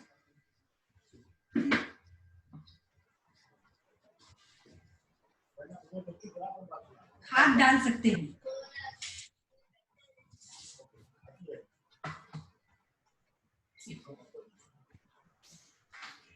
आपने देखा पहले मैंने बेस बनाई है, बेस मैंने बनाई है कार्डबोर्ड, न्यूज़पेपर और पत्तों से। उसके ऊपर मैंने कल्चर डाला है, मिट्टी कल्चर डाल के एक बेस बनाया है। उसके बाद मैंने उस पर गीला कचरा मेरे घर का चुलाया था वो डाला है और फिर से मैंने उस पर कल्चर डाला है। अब कितने का कितना प्रमाण, कितना क्वांटिटी कचरा, कितना गीला, कितना आपका खाद होना चाहिए या कितना आपके पत्ते होने चाहिए या कितनी आपकी सब्जी होनी चाहिए, इसका एग्जैक्ट प्रपोर्शन बताना डिफिकल्ट है। डिफिकल्ट इसलिए है क्योंकि हर एक के घर में कचरे का प्रमाण गीले का अलग अलग आ सकता है। जैसे आप देखोगे कलिंगड़ में पानी बहुत होती है, तो इसमें पानी बहुत होने की वजह से अगर आपका कलिंगड़ के पीसेस हैं बहुत ज्यादा है, गीला है, तो उसमें आपको फिर कल्चर या आपका जो मिट्टी या पत्ते जो मॉइस्चर खींच सके, जो पानी उसमें से ले सके और बहुत सारा कीचड़ जैसा नहीं बने आपका पाइप, उसके लिए आपको सूखा क्वांटिटी ज्यादा डालना पड़ेगा। पर आपके पास सूखा कम है, जैसे सिर्फ मेथी के छटे हुए डंडे हैं या कोतमीर के डंडे हैं या ऐसी चीजें पीसे जिसमें पानी की प्रमाण कम है, तो आपको खाद या फिर जो सूखा पत्ते वगैरह कम डालने पड़ेंगे। अब हर एक का काम है, ये तो आपने बनाया हुआ कचरा है, पर ये आपके कंट्रोल में, ये जो कार्डबोर्ड के पीसेस हैं या न्यूज़पेपर के टुकड़े हैं, ये मॉइस्चर खींचने के लिए है। तो अगर आपको लग रहा है कि आपका जो कंपोस्ट का पाइल बहुत गीला गीला दिख रहा है, तो आपको ये न्यूज़पेपर फाड़ के उसमें डालना है। ये डायरेक्ट कार्बन है और ये आपका पूरा मॉइस्चर भाजी में से खींच लेगा, तो ये आपके पाइल को गीला नहीं रखेगा। तो इसका प्रमाण तब बढ़ाना है जब आपको लग रहा है कि आपका पाइल बहुत ज्यादा गीला हो गया है। अब इसके अलावा लोग यूज करते हैं सॉडस्ट। आप सॉडस्ट भी ला सकती हैं, पर कारपेंटर जो आपके घर में जो करता है उसका जो सॉडस्ट है वो मत लेना, क्योंकि वो पॉलिश्ड वाला। ये जो सॉ मिल में जो भूसा मिलता है वो भी आप यूज कर सकती हैं, अगर आपको लग रहा है कि आपको कोई भी सूखा चीज नहीं मिल रहा है इस पाइल में डालने के लिए। पर मेरे ख्याल से पेपर तो आसानी से मिल जाएगा, और नहीं कुछ रहा तो सूखी मिट्टी सबसे अच्छा है। आप अगर हर बार आपका घर का जो कचरा डालने के बाद उसको एक छोटी 1/2 इंच की लेयर, पतली लेयर से न्यूज़पेपर या फिर मिट्टी से अगर आप उसको थोड़ा ढक देंगे तो उसपे कीड़े मकोड़े या फिर दुर्गंध नहीं निकलेगा। तो आप उसको अगर थोड़ा सा क्लोज कर देंगे, मतलब सील ऑफ कर देंगे उस तरीके से जिससे कि उसमें से जो भी बन रहा है कॉम्पोस्टिंग रिलेटेड चीजें या स्मेल आ रही है वो उसे कट ऑफ कर देगी। तो इस तरीके से लेयर बाय लेयर आपको रोज आपका कचरा इस पे डालते जाना है। बीच बीच में इस किस्म के कोई भी चीज से इसको आपको हिलाना है, बस एक एक हिलाना है। क्यों हिलाना है? क्योंकि आपको उसमें ऑक्सीजन या हवा डालनी है। अगर आप उसको वैसे ही दबा के रखेंगे तो वो सड़ जाएगा और बिल्कुल उसमें से दुर्गंध निकलने लगेगी। एक बार दिन में उसको सब्जी डालने के बाद में आपको एक बार कोई भी चीज से, घर में कोई भी चीजों से आप उसको हिला दीजिए, एक घुमाना है ताकि वो गट्ठा न बने, खुला रहे और उसमें हवा फैले। क्योंकि एक साथ अगर वो गट्ठा बन जाएगा तो वो सड़ने लगेगा, खाद नहीं बनेगा। तो आपको उसको थोड़ी सी दूरी में मेंटेन करने के लिए स्टर करनी है। तो इस तरीके से आपको उसको स्टर करना है। इस तरीके से आप उसको भरते जाएंगे और जब वो पूरा बॉक्स भर जाएगा, आपका 15 दिन में भर सकता है, 20 दिन में भर सकता है या 30 दिन भी लग सकते हैं, पर आपको ये पाइल को कम से कम 20 से 30 दिन रखना है भरने के बाद। ओनली आफ्टर 30 डेज इसके अंदर जो बनेगा खाद, इस तरीके से आपका खाद बनेगा ये। और इसकी जो स्मेल है बिल्कुल मिट्टी जैसी, बिल्कुल मिट्टी। आप इसको ऐसे ही डायरेक्टली पॉट्स में डाल सकती हैं। कभी कभी इसमें आपको आपके कलिंगड़ या इस चीज कोई चीज का टुकड़ा मिल जाएगा, कोई प्रॉब्लम नहीं है। जरूरी नहीं है कि वो बिल्कुल बिल्कुल बारीक हो जाए। अगर आपको एकदम इससे बारीक चाहिए तो आप उसको छान भी सकते हैं, पर आप ना उसे, अगर आप उसको बेचना चाहते हैं तब आपको उसको दिखाने के लिए अच्छा बनाना है। पर अगर आपको घर पे ही इस्तेमाल करना है तो उसमें थोड़ी बहुत अगर अनफिनिश्ड कॉम्पोस्टेड में से अनफिनिश्ड फूड या कुछ रहा तो आप घबराइए मत, आप उसको वैसे ही डाल सकते हैं। उसको इस तरीके से पूरी पाउडर बने ऐसी जरूरी नहीं है, ठीक है। तो ये आपका बन गया खाद का बेड और उसमें आपके लेयर्स बन गए और आपने उसको 30 दिन रख दिया है। तब तक आप दूसरा बिन ले रहे हैं और उसमें आप खाद बनाते जा रहे हैं और वो 30 दिन में वो भर गया। जब वो 30 दिन में भर गया, ये वाली आपकी रेडी हो गई है। आप इसको छान लीजिए, निकाल लीजिए बाहर। अगर बहुत गीला है थोड़ा हवा में रखिए, अगर गीला नहीं है बहुत तैयार है तो आप डायरेक्ट डाल के पॉट्स में डाल सकते हैं और उसको रखना है जो सेकंड भर गया था, और इस पाइल को आपको फिर से शुरुआत करनी है। तो इस तरीके से हम ऑल्टरनेट हमारा 2 कॉम्पोस्टिंग किट रख सकते हैं और बना सकते हैं। तो ये आप प्लास्टिक के डब्बे में बना सकते हैं, आप अर्दन पॉट में कर सकते हैं, कोई भी चीज जिसमें ये कॉम्पैक्ट ना हो जाए, हवा उसमें जाए, नहीं तो दुर्गंध आएगा और गंदगी आएगी। अब मैं बताऊंगी किस कब ये आपकी कंपोस्ट खराब हो रही है।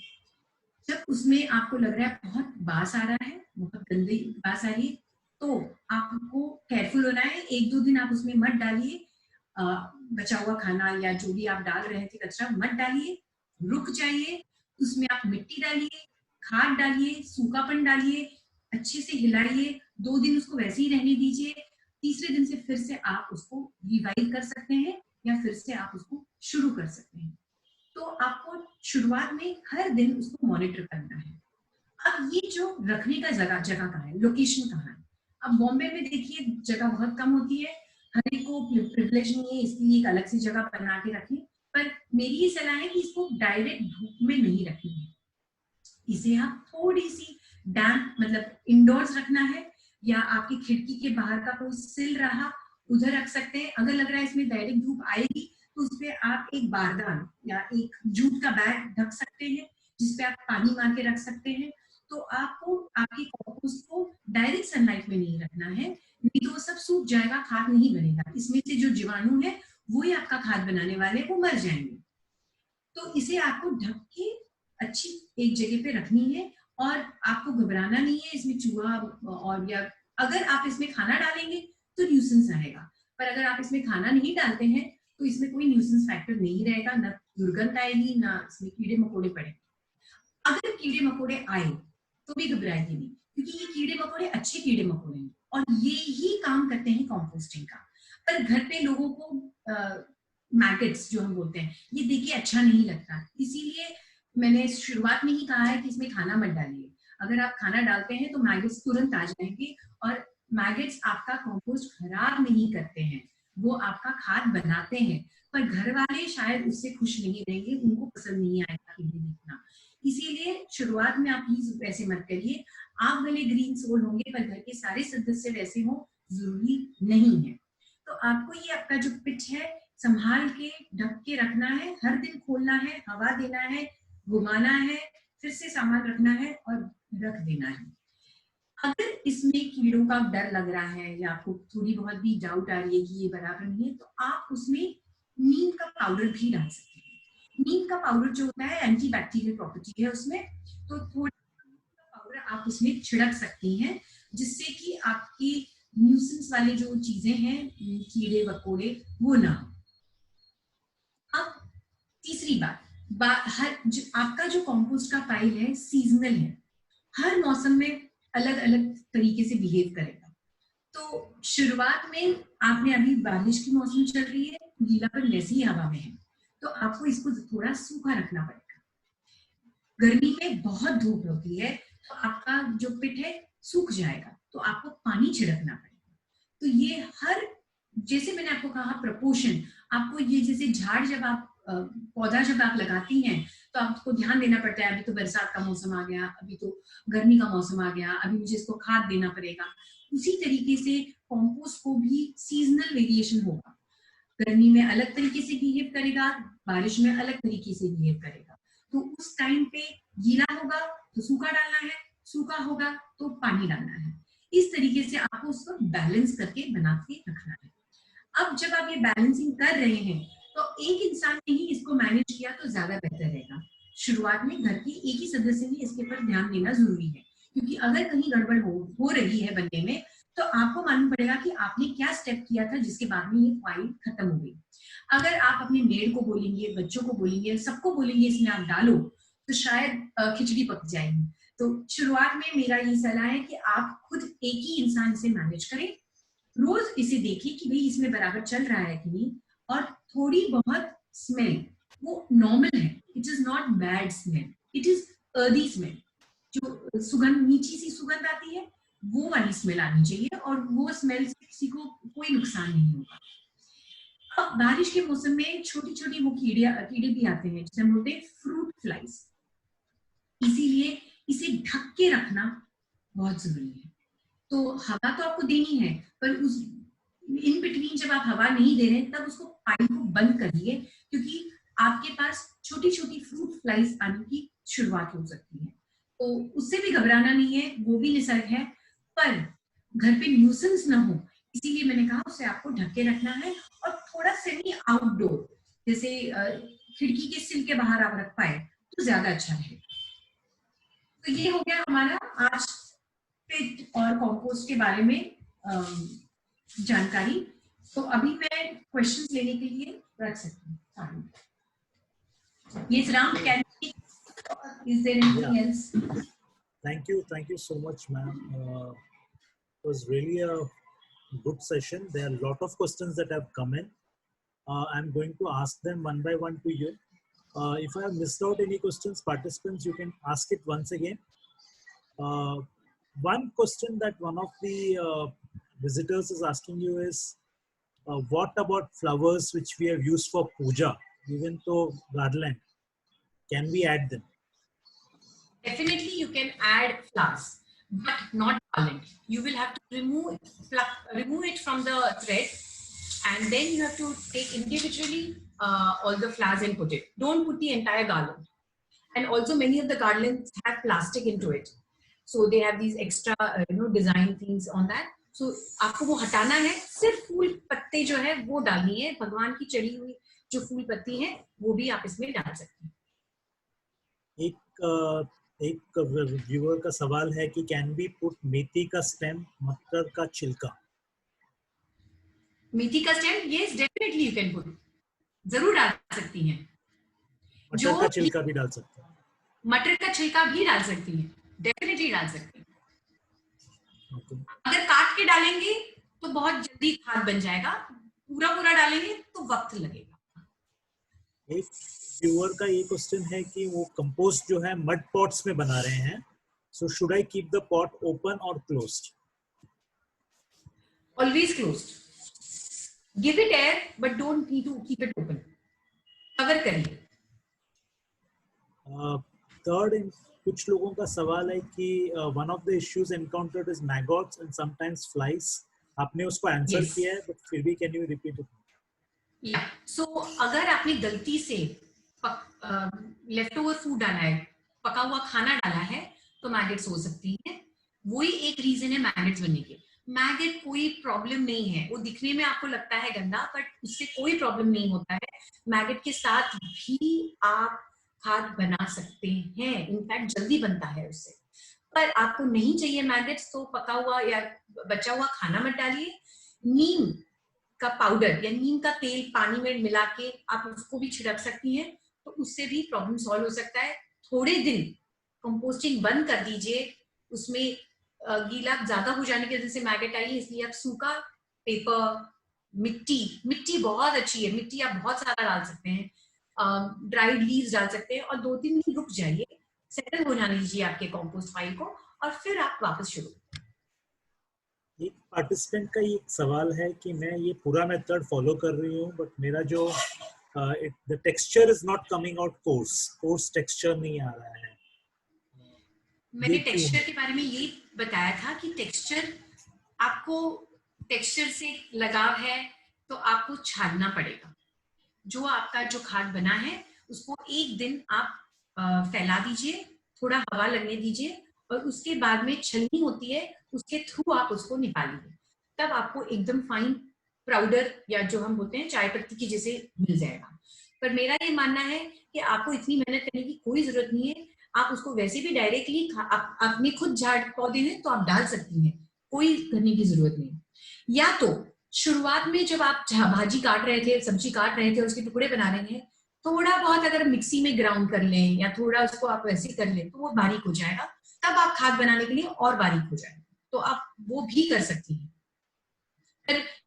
उस है कि आप कितना मेहनत करना चाहती हैं उस पर, और आपका एंड रिजल्ट आपको कैसे चाहिए।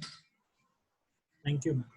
वन ऑफ द मैंने पढ़ा है नीम के पत्तों के बारे में, sorry I just red somebody, आप नीम के लीव्स भी डाल सकते हैं, नीम के लीव्स डाल सकते हैं, या नीम का पाउडर डाल सकते हैं, या नीम का ऑयल भी डाल सकते हैं।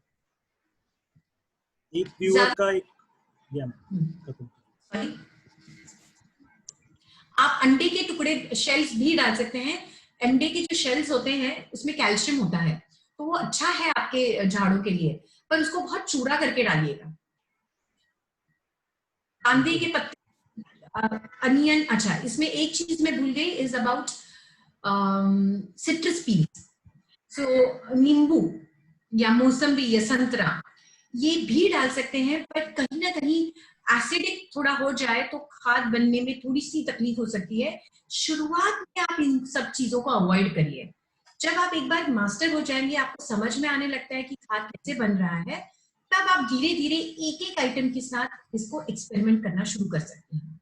शुरुआत में सिट्रस मतलब नींबू, संतरा मौसम्बी, कुक्ड फूड, नॉन वेज, ये आप और डेयरी प्रोडक्ट, पनीर और दूध, ये चीजें प्लीज मत डालिए. Let it be only raw peels.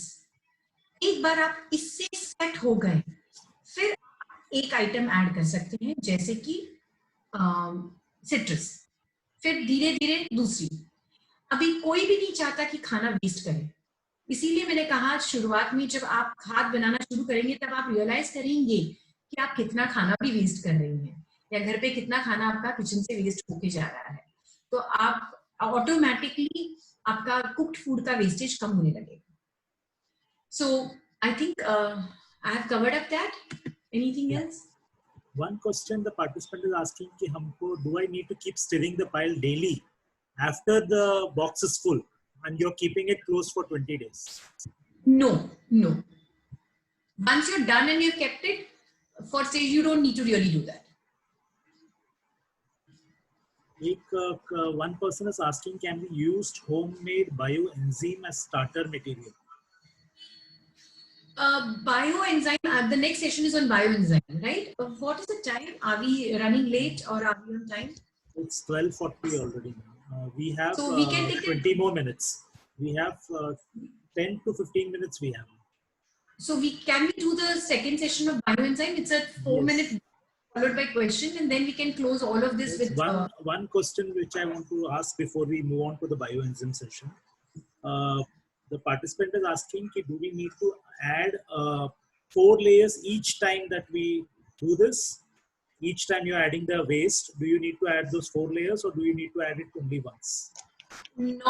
No, it is not once or 4 times every time. It is once in a. At the beginning, you have to add everything. Later on, based on the quantity of waste you are adding every day, you decide about putting all the matters or once in a while. So मैं हिंदी में फिर से बोलूंगी कि शुरुआत में जब आप पाइल शुरू कर रहे हैं तब सारे लेयर्स बनानी है. बाद में रोज आप अपना कचरा डालेंगे और एक लेयर थोड़ा बहुत खाद का डालिए. ये सब मैं आपको क्यों बोल रही हूँ, शुरुआत में मैं नहीं चाहती कि आपका खाद कंपोस्टिंग बराबर न बने.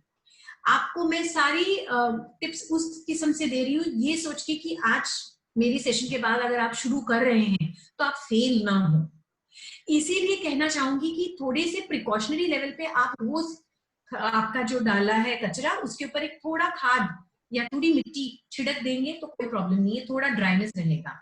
तो पर इसका ये मतलब नहीं कि आपको हमेशा हर बार ही करना है, पर आप शुरुआत में थोड़े दिन करिए ताकि आपका शुरुआत का जो कंपोस्ट पाइल है डिसअपॉइंटिंग नहीं.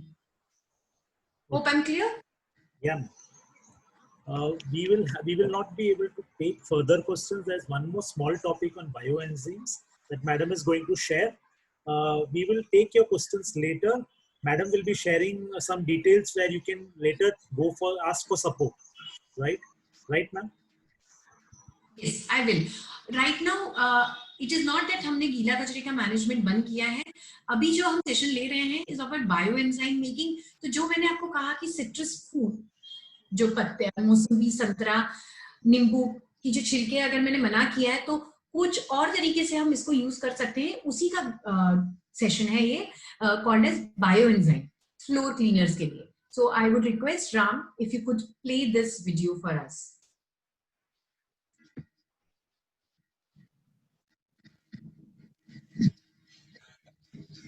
नमस्कार, चलो आज हम बायोएंजाइम बनाने का तरीका सीखते हैं. साहित्य: 1 भाग गुड़ या जैगरी,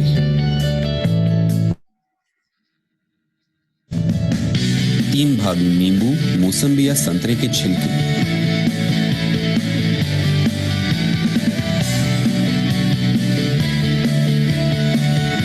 10 भाग गुनगुना पानी,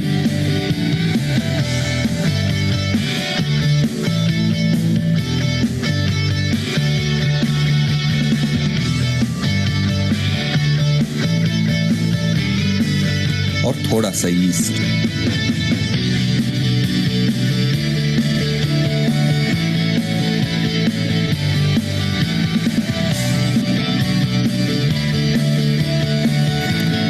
इसे बनाने के लिए हमें ट्रांसपेरेंट प्लास्टिक बॉटल या डिब्बा लेना है। इसे एयरटाइट ढक्कन होना जरूरी है।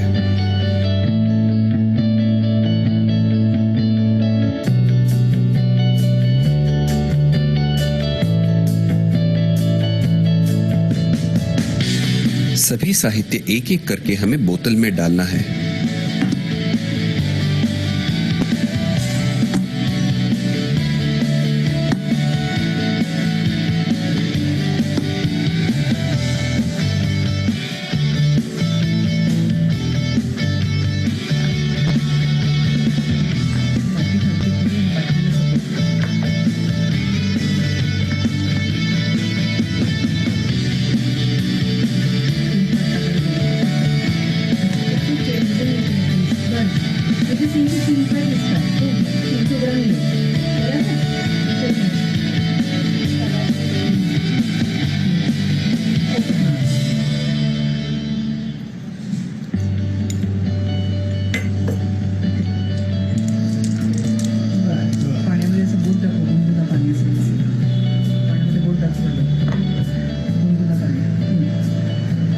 यह बोतल 15 से 20% स्पेस खाली छोड़ के भरना है।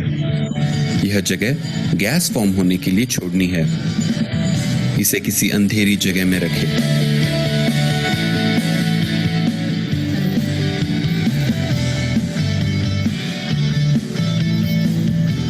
याद रहे, ढक्कन को दिन में एक बार खोल के फिर टाइट बंद करना है।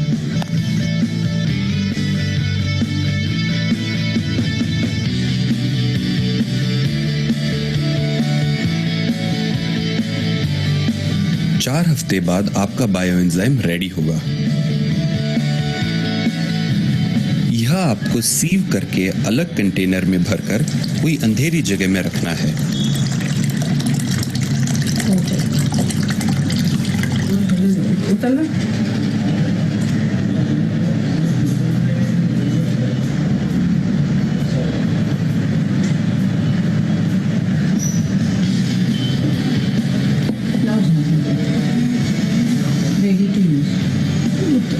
थोड़ा सा उठा देना।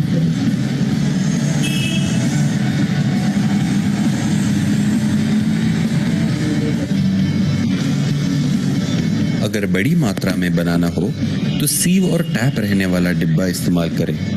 यह मार्केट में मिलता है।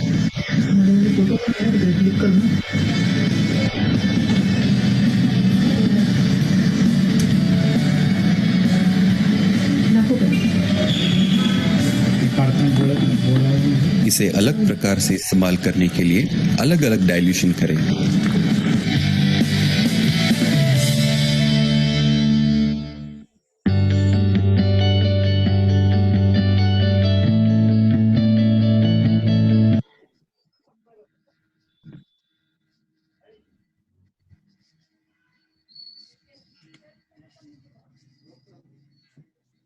Okay, so I was going through the chat box. I read one of the messages related to food waste from the hotel.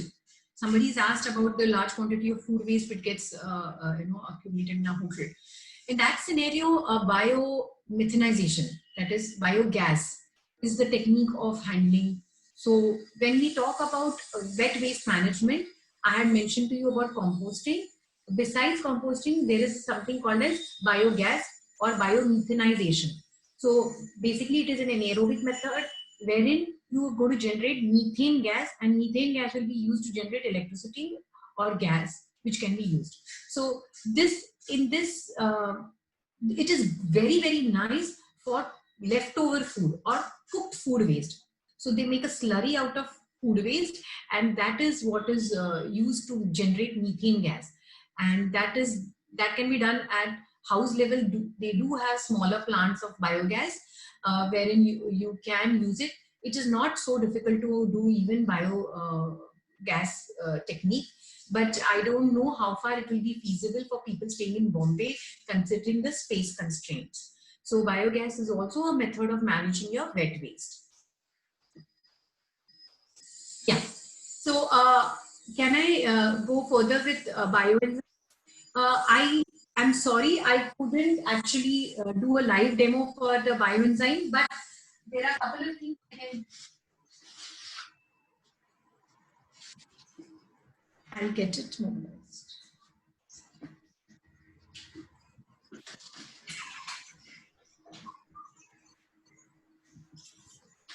So bioenzyme is another technique to manage your wet waste. And why would I want to teach you this is because it's very simple. Chakachakchi bottle. So these are your Mosambi Santara peels. Okay. Now this has got a lovely fragrance. Okay. So this, when you do decomposition and prepare a concussion like this, we have labeled this as Chakachak. And this can be used in place of your floor cleaner. Now, before we go into the method and technique, just a small brief. This was, found out by one of the Japanese scientists, and he said that this kind of concussion has a lot of enzymes, proteases and lipases, which disintegrate organic matter and help in cleaning. So basically it is acetic acid, vinegar, right? So something like that is made. Why do I support this? I support this because instead of using harmful chemicals like Lysol and other kind of disinfectants in a house where ventilation is poor, in a house where you have pets, you have children who are going to crawl on the floor, you don't want them to actually lick a chemical out of your floor. In the process of cleaning your house, you're kind of poisoning them with stuff which is so much strong disinfectant. At household level, do we really need such high strong disinfectant is a question which we need to ask ourselves. I can understand in toilets, I can understand to clean your commodes, you do need a strong disinfectant. But at household level, if you have to clean your kitchen platform, आपको अपना kitchen का platform साफ करना है या फिर आपको अपने फर्श साफ करना है, तो आपको इतनी स्ट्रॉन्ग केमिकल की क्या जरूरत है? ये प्रश्न मैं चाहती हूँ सबने अपने आप को पूछना चाहिए, क्योंकि इतनी स्ट्रॉन्ग केमिकल यूज करने से 3 नुकसान होता है। एक, आप उसको स्मेल लेते हैं, आपके शरीर को, आपके लंग्स को वो हानिकारक है। आपके बच्चे, बूढ़े या जो आपके पालतू जानवर आपके घर में हैं, उनके लिए धोखादायक। और खिड़कियां खुली नहीं है, हवा नहीं फैलती, तो जब आप पोछा लगाते हैं आपको लगता है वाह कितना सुगंध आया है, बट वो सुगंध के साथ आप केमिकल, क्लोरीन जैसी केमिकल इनहेल कर रहे हैं जो आपके लंग्स, आपकी बॉडी के लिए अच्छी नहीं है। ये पहली चीज है जिसकी वजह से मैं चाहती हूँ कि लोगों ने इस किस्म के floor cleaner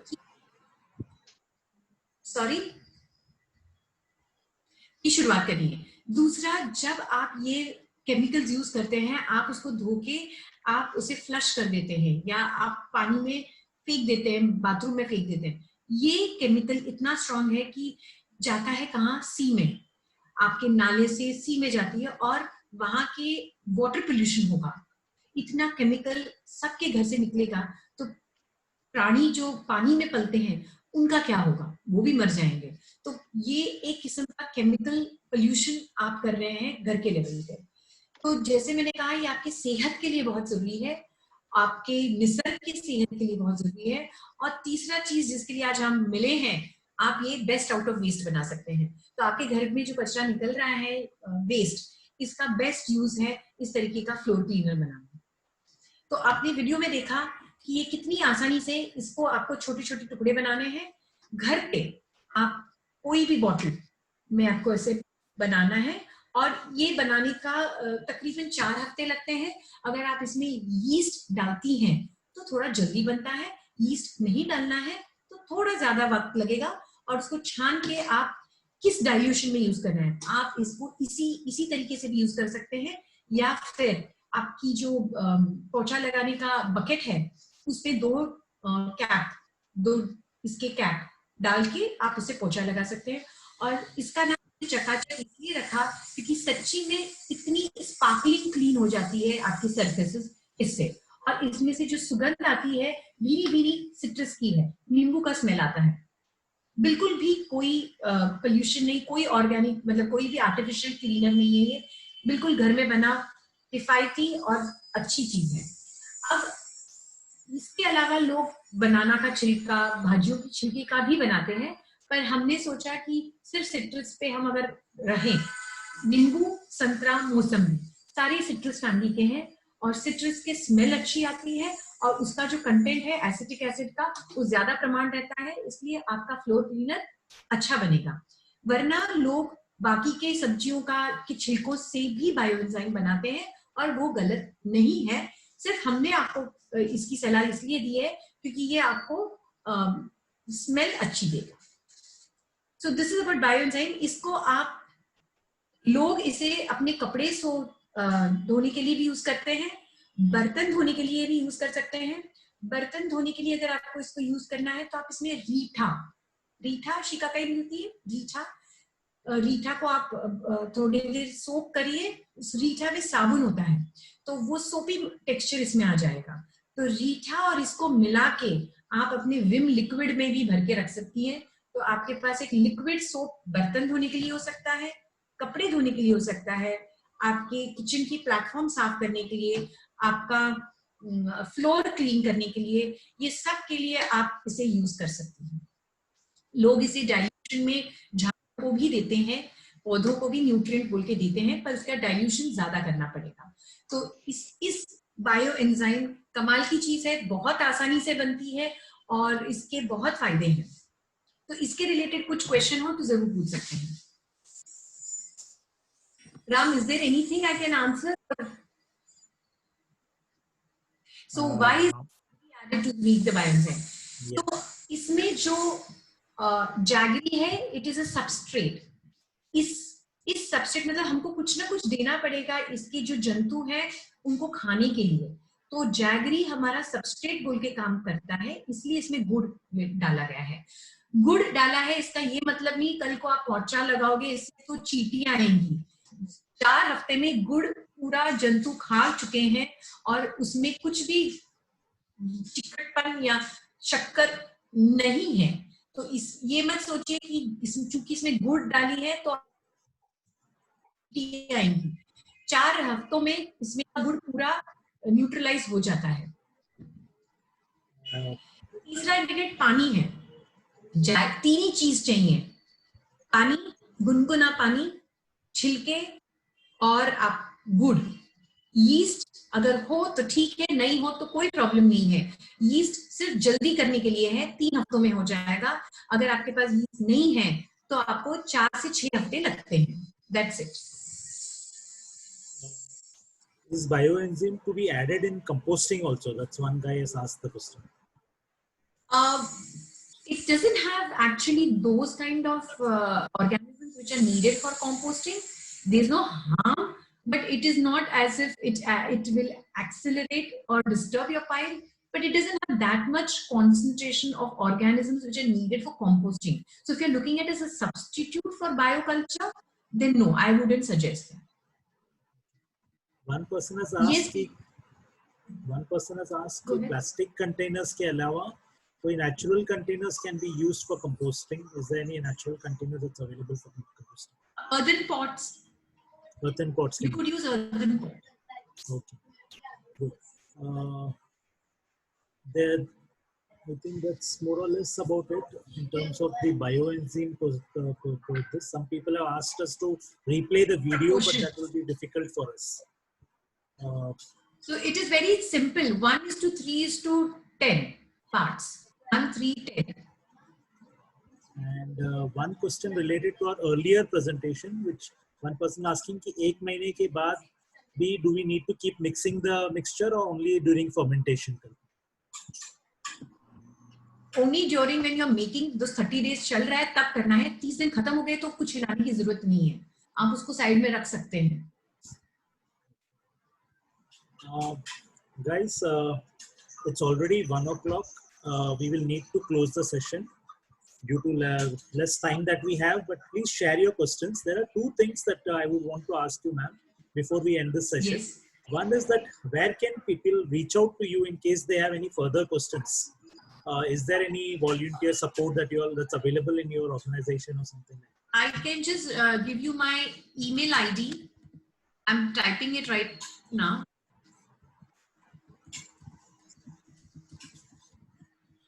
Friends, if you all have any further questions, you all can raise it up on an email directly with Dr. Lata over here on the email, and she will address it to you. She will reply back to your emails later. Yeah. They can also check our YouTube channel. Yeah, I've already shared the YouTube channel link. There is a YouTube channel I've already shared in the chat window. All you need to do is go to Google and search for R. Nisarg Foundation. The channel comes up over there. I'll share the foundation name once again on the chat window. R. Nisarg Foundation. And I've already shared the YouTube link also earlier. You'll get it. I'll share it on the email also once again in the thank you mail that we will send. Ma'am, one more thing. You are into so many such activities, and in today's time, COVID का जो time है, इसके ऊपर आपका एक COVID waste management का भी आप session करते हैं. I'm sure that right now we cannot take it up deeply, but would you want to share 2 or 3 lines about it, and we'll have a separate session on it later. So do you want to share something on that? Right. So COVID waste is a crisis which we are seeing in the coming few months as we are unlocking.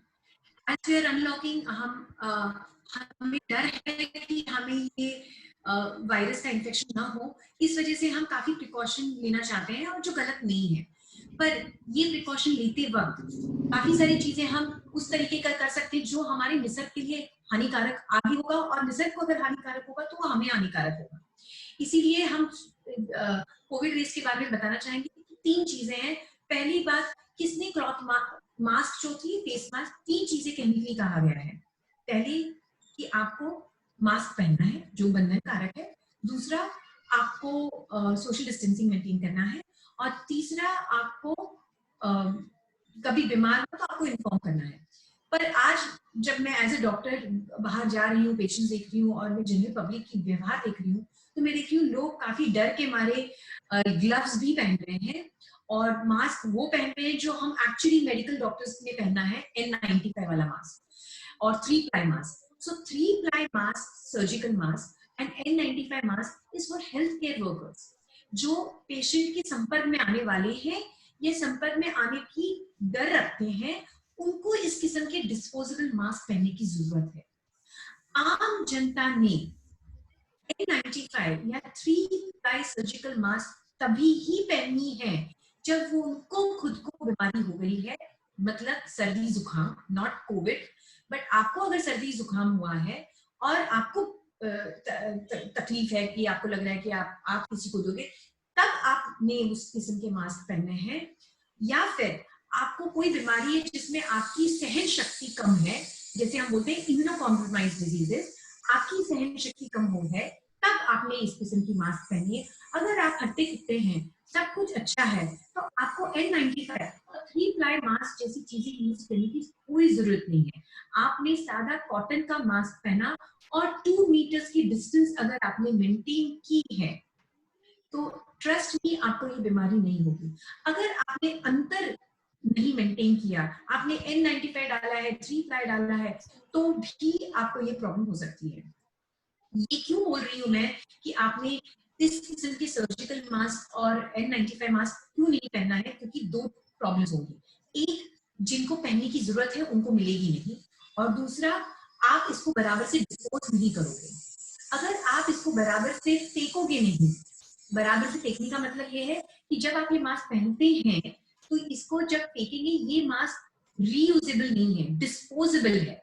अगर disposable है, आप अपने आम कूड़े में फेंकोगे तो किसी और ने उसको उठा के पहन लिया, किसी गरीब ने उसको धो दिया, वापस पहन लिया.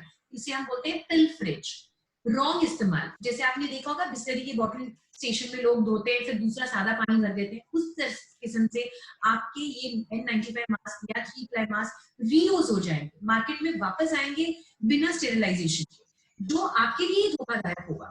तो आपको ये मास्क अगर आपने यूज किया है, घर पे 3 दिन उसको आपको रखना है एक पेपर बैग में, और तीसरे दिन उसको कैंची से काटना है, और कैंची से काट के टुकड़े बना के आपको आम कचरे में फेंकना है.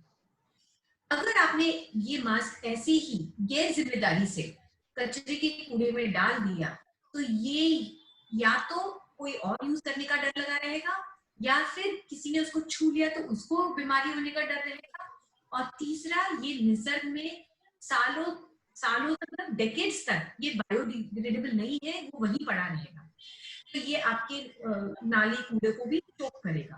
इसीलिए मास्क अगर आप डिस्पोजेबल यूज कर रहे हैं तो 2 मिनट सोचिए सच्ची में आपको डिस्पोजेबल की जरूरत है क्या। अगर नहीं है तो कॉटन मास्क पहनिए, अगर है तो उसको बराबर से डिस्कार्ड करिए। रिपीट कर रही हूँ, 3 दिन पेपर बैग में रखना है, तीसरे दिन कैंची से उसको बारीक काटना है, और फिर रिजेक्ट वेस्ट जो 3rd लेवल वेस्ट है उसमें फेंकना है। अब आया ग्लव्स। ग्लव्स गलत फहमी में मत रहिए, ग्लव्स पहनने से आपको ये बीमारी नहीं होगी, ऐसा नहीं है। हैंड हाइजीन, हाथ धोना, सैनिटाइज करना, ये काफी है। आप ग्लव्स पहन के दुनिया भर चीजें छुएंगे और फिर आपके चेहरे को छुएंगे तो आपको ये बीमारी 100% होगी। ग्लव्स से ज्यादा बेहतर होगा आप अपने हाथों को धो, आप अपने हर चीज पकड़ने से पहले या पकड़ने के बाद आप सैनिटाइज करो। ग्लव्स आपको कोई प्रोटेक्शन नहीं देता, ग्लव्स डॉक्टर्स ने यूज करना है in between the patient to protect the patient and the doctor, not for you. Again gloves अगर आपने पहन भी लिया है कोई कारण की वजह से, तो प्लीज उसको इसी मतलब इररिस्पॉन्सिबली आपको उसको कचरे में नहीं फेंकना है, क्योंकि ये फिर से कोई धो के यूज कर सकता है या उससे किसी और को ये बीमारी हो सकती है। इसीलिए ग्लव्स को कचरे में फेंकने से पहले आप उसको साबुन से धोइए, काटिए, तोड़ फाड़ दीजिए और फिर कचरे में फेंकिए। इसी तरीके से गवर्नमेंट के गाइडलाइन में इस तरीके से हमें ग्लव्स और मास्क डिस्कार्ड करना है। भारत देश में गरीबी बहुत है, लोग इससे दूसरा व्यवसाय कर सकते हैं, तो आप अगर गैर जिम्मेदारी से इसे फेंकेंगे तो आपके घर वापस आ सकता है, या फिर ये कोई गैर जिम्मेदारी, आपकी गैर जिम्मेदारी की वजह से कोई और ये यूज कर सकता है। तो प्लीज कोविड वेस्ट की तरफ ध्यान दीजिए, उसको ज्यादा मत बढ़ाइए, और अगर आपने यूज किया है तो उसको अच्छी तरीके से, मतलब सही तरीके से discard. Thank you so much, ma'am. Deepak ji, I would kindly request you to take it further from here. Yeah, thank you, Ram, and thank you so much, Dr. Lata. Past 5 years, we have known you. We have seen you revolutionizing not one activity, but so many other activities so passionately. You have been so instrumental in bringing the change in the society. I would request Neil for a vote of thanks to Dr. Lata. Thank you, Deepak. Am I audible? Yeah, yes. Okay. Friends, my association with Dr. Lata goes from the days when we started working on SMILES, the road safety project. Since then, I have been a keen follower and a very big fan, and I hope each of us will agree. A big fan of her for the will to do and dedication and sheer enthusiasm with which she executes and follows all the projects and brings them to life. It helps us with a better livable society for tomorrow. And today's session on kitchen waste management was nothing less. Friends, let us all be a lighthouse rather than a lifeboat, not to rescue others, but instead help them to find their own way to the shore, guiding them and leading them. The happiest people I know are those who help themselves in the service of others. Thank you very much, Dr. Lata Ghanshyamlani. Thank you very much. Thank you so much. Thank you, Ten, for having me. It was a pleasure. Thank you so much. Thank you so much. And just a concluding remark, friends, what you saw today is what 10 members share every week: positive energy, knowledge about what's happening in the industry, support to any operational problem that is beyond our domain expertise, opportunity to learn from and mentor fellow entrepreneurs. An added benefit is the chance to attract a lot of business. Thank you. Thank you so much, everyone. Thank you. Thank you so much, participants. Yeah. And for all those who want to know our next session details, please follow our FB page. It is fb.com/10network.in. fb.com/10network.in. We will be sharing a thank you mail. We'll share the YouTube link. We'll share Dr. Lata's email ID for you all, and hope you all can practice it and take it further from there. Thank you so much for attending today's session. Ram, can we have a national anthem? No, not possible right now, ma'am. We are not prepared for it. Okay, fine. Thank you so much. Thank you for having me. Thanks. Thank you so much. Thank you, everyone. Bye.